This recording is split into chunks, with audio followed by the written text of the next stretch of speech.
And plebs, this is Jeff Jones's first place. Alternative reality gaming. Alternative reality. What a name. Anyway, this is DDD's here. It's a little it's okay, so Jeff Jones is pretty like known for playing very unconventional and sort of like obscure builds of just all his decks and stuff that he's done well with. This is a little bit different. It's pretty interesting, but it's not like, you know, too deviated from the norm of what DDD's kind of played like, if you know what I mean. Like, other than maybe, yeah, I mean, it looks kind of standard for a DD list as far as I'm concerned. No Armageddon Knights, because that's incorrect. No, I'm only joking. There's one Thomas, which I thought was odd. Just the one for well, I guess you want to bin it with Copernicus sometimes. That's a line of play. There's also the option of just searching it when you need it. If you so happen to open the Ragnarok as well in the slime, you can use the Stygian Street Patrol effect and bring it out of your hand. And he's playing 4 hand traps. He's maining the DD Crows, which I feel is maybe better as a Ghost Ogre, I would say. Because Ghost Ogre has a lot more versatile. However, DD Crow is a little bit better against like Paleos and the Mirror. So I guess he probably anticipated a heavy Mirror turnout as well as Frogs, because Frogs are like, honestly, I think Frogs are the best deck, but Americans are very, very strong on their Menopause. That deck is just like still very, very big over there. And then ABC and then Frogs, but like Frogs are just really popular here in Europe, at least. So I totally understand this if that's what he was kind of aiming it for, like Frogs, and because it's very good against Frogs and the Mirror. Just being able to like DD Crow a Genghis target can just like shut down the turn like there and then. 2 allures only. Probably didn't want to like draw into multiples, because sometimes alluring into a lure can be sometimes quite bad, because you don't want to get rid of too many combo pieces. You sort of just want to unclog. The Soul Charge I find to be, well, it's actually not as good in this deck as you would expect it to be, but I can definitely see it be having some play. So he decided to play that, and 5 defensive traps. I wouldn't really class the Raigeki Break as part of this like lineup, because you can search that whenever you want. Mostly just the 5 defensive cards, so Emptiness, 2 Strike, 2 Barrier, just means that you're kind of guaranteed to open 1 in your opening hand. So it's a decent ratio.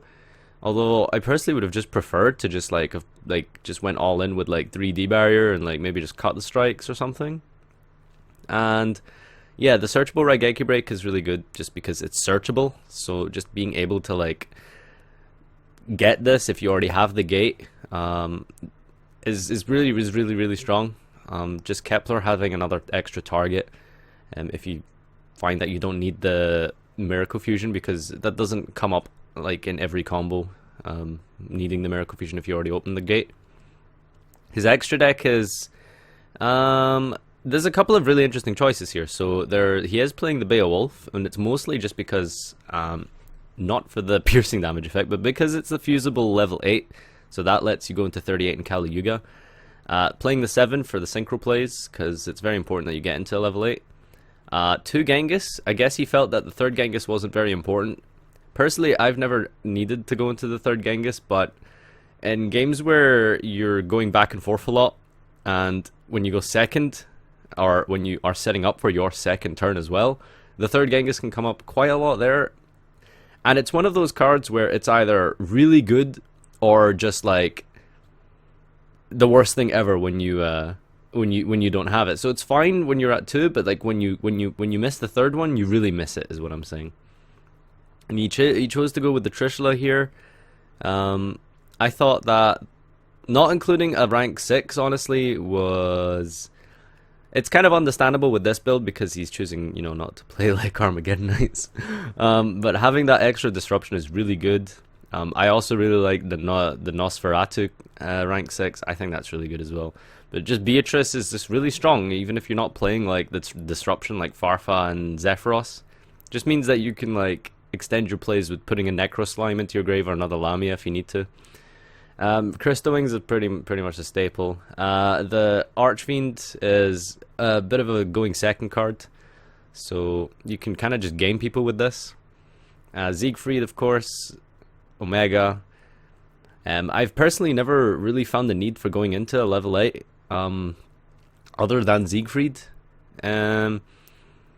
So I feel like if I was to play level 8, I'd honestly play Red Dragon Archfiend over Omega. But if you go into an 8, generally you're just going into Crystal Wing because, you know, you need to sync the Alexander. But sometimes you can just fuse the Arc, which comes up with the Miracle Fusion plays most of the time, and then you can go into your 8 from there. The Meteor Burst Dragon just means that you can do really cool plays with Ragnarok and scale, for example, or if you scale Thomas, if you happen to search that.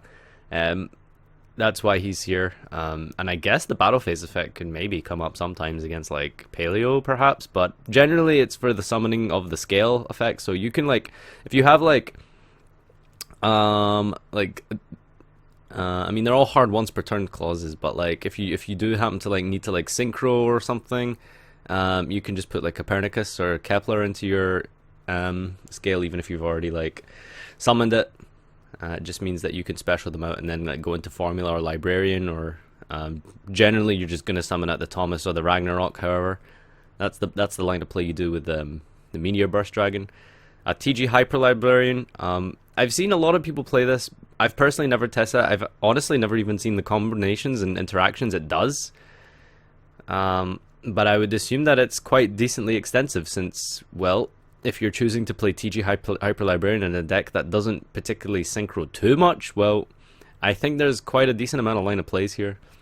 And the Formula Synchron comes up a lot. Just the one, though. I think that two, you wouldn't really need two, but you definitely do need one. And I didn't have one for a while when I was just doing test hands, and I realized like it actually comes up like every like third or fourth hand or something. And Kali Yuga, of course, is just really crazy. Just Shockmaster and Heavy Storm on your opponent's turn. Like game 2 and 3, if you know you're playing against Metal Foes, sometimes you can just like make this turn 1 and outright win with like a what's the spell negate, dude?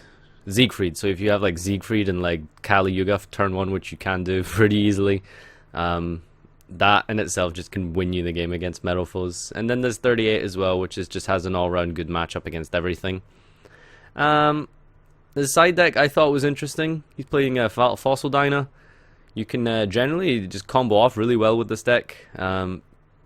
Make like all your plays like Siegfried and Crystal Wing, and then just summon Fossil Dyna afterwards. Because you don't always particularly rely on your normal summon that much. You can actually play around needing a normal summon. Personally, however, I feel like I'd rather play something that can kind of like it's very small. And none of your extra deck monsters really can protect it except 38. And if you're making number 38 without your normal summon, which can happen, you know, it's a good combo. It does come up. But I think like Vanity's Ruler is honestly like just a little bit better, because you can just tribute summon it and then you can go off next turn really easily. But I guess just going for the straight up lock like works as well. I just don't like the idea of being locked down under it myself, because if they set something, or if they like, you know, create some kind of a lock that doesn't require a special summon and you can't out it, then you're stuck like under your own floodgate, which can happen sometimes. I can't think of anything coming to mind just now, but it's definitely happened. And then Denko's for going second. Just again, because the normal summon isn't completely in what's the word I'm looking for? Incremental to your strategy. You're just able to just summon this and then like go off from there and still like facilitate all your Genghis and Alexander combos. So third DD Crow here as well for most likely Paleo, and the Mirror, the 3 Magical Springs.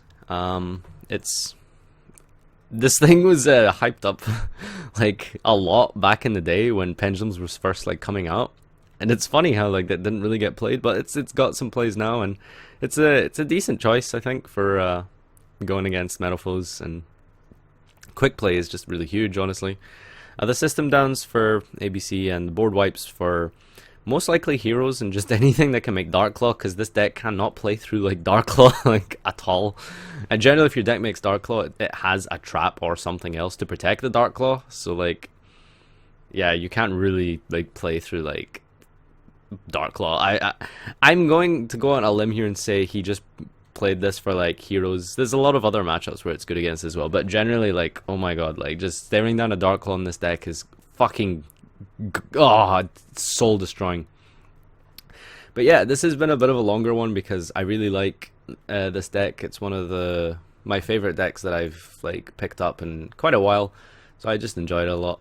And I thought I'd talk about it a little bit more and explain it, especially since it's quite a new deck. A lot of people might not be so familiar with it. I know I've not really went in depth, but I've assumed you have a certain level of knowledge about the deck. So yeah, this is Jeff Jones's first place deck. Let me know what you guys think down below, and we'll see you next time.